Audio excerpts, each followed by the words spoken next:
In today's video, I have a guest. It's kind of unusual. I have a guest, another YouTuber. This guy has his own YouTube channel. I'll let him introduce himself. Here you go. My name is Elijah Klessig, and I am 13 years old, and I live on a farm our farm is called Heart and Soil Ridge, and I specialize in restoring and redoing old tractors. Okay, let me tell you how I met Eli. I was in Minnesota for a family reunion. My siblings and I meet every 2 years, and this year we met up at their farm, and I was taking lots of pictures of the old tractors on the farm. And Lance, who's Eli's father, said, "Yeah, my son has a lot of tractors. He really enjoys working on them." So I thought, ooh, I should get him in one of my YouTube videos. I'm working on a Farm Hall A. I actually have a different one that's just a scrap one, but this one I bought from a nice gentleman up by Thorpe.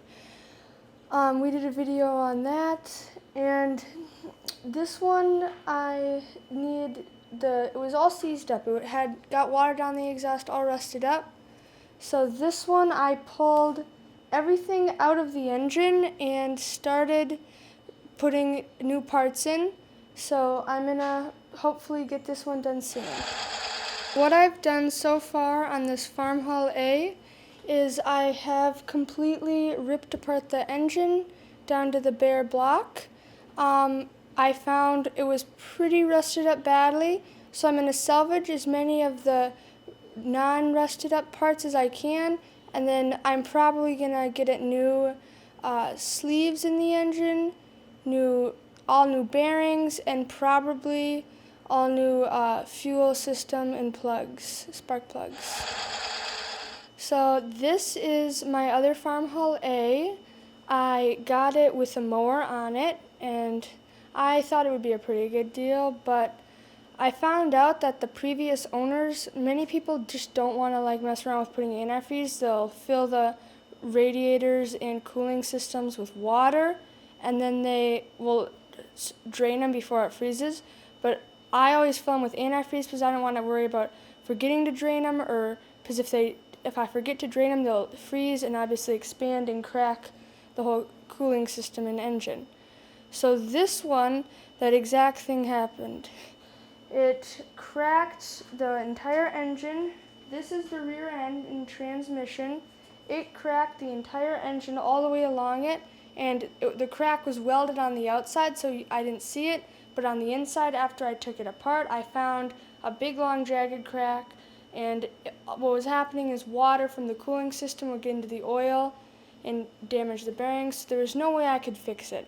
So thankfully, this one still has a good rear end, and I have just tons of inside engine parts that are fine. It's just the main block. So I'm probably not going to repair this one. What I can do is I have a different tractor that cracked. This is called the Final Drive, about right in here, and this one takes the same as that other tractor. It's not an A, it's a B, but this side is the same as the B, so I can salvage this side and put it on that one, so then I don't have to buy one. And then this other side is the same as this A, and this A has a very, very, very small hairline crack in it, so I'm probably going to replace that also. So this is a John Deere 50 that me and one of my best friends, Max Benson, bought.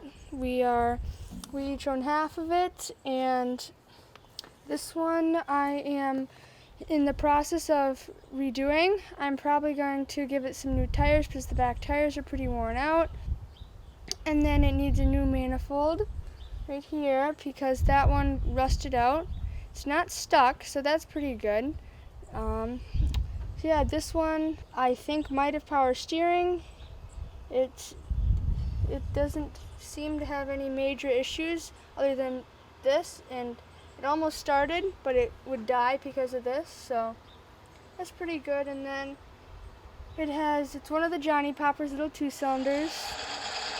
It's pretty old-ish machine. Don't know, 40s, 50s maybe. This is an older Johnny Popper. And this one, we are going to probably have to. The engine I think is fine. I didn't do any tests on it, but it seemed like it turned over with enough like engine compression. And the only thing I think that's wrong is this, and then it should start. And then the rear end is fine also, so it should be a very fun machine to do. All right, thanks for watching my video. Been a lot of fun working together, right? Yep. And check back in the future. I'm going to have more videos. See you later. Just to wrap it up, I wanted to add what a wonderful time my family and I had staying there with Lance and Christine and their 5 children. It's heartandsoilridge.com. The 5 kids were having a lot of fun playing, and the kids also did work at the farm. And I noticed that they weren't attached to a smartphone all day. And I would recommend, if you're looking for an Airbnb, check it out.